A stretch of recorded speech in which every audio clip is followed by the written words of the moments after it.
Mais ces jours-là, c'est dans les quartiers arabes, pourtant isolés, que l'on sentait le mieux la tension.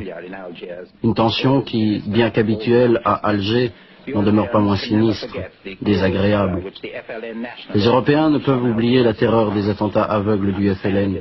Ils n'envisagent l'avenir qu'avec la crainte, et ils ne prennent pas de risques.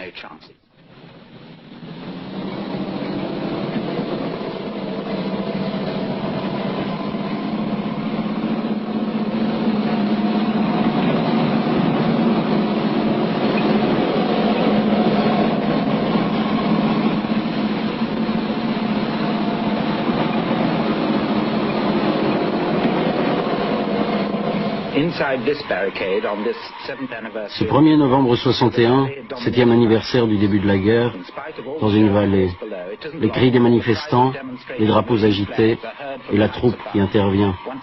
Mais ici, les choses tournent différemment.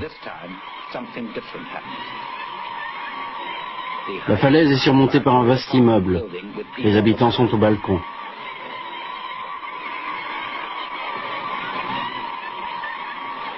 Soudain, depuis un des balcons, un coup de feu. Le lieutenant français est blessé. La patrouille se met à couvert, plus bas que la route, et concentre son tir sur la façade de l'immeuble.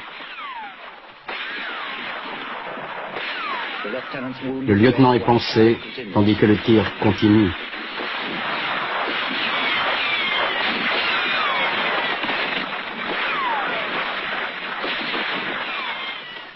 Soudain, le calme revient.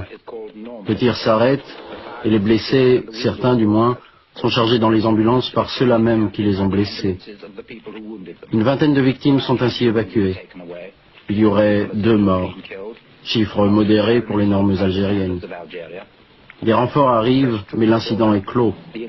Ce déploiement de force empêche les questions sur l'origine et les raisons de cet incident. L'ordre est rétabli. Les forces de l'ordre ont fait leur devoir. Elles font leur devoir depuis de longues années et jamais l'indépendance des Arabes n'a été plus proche.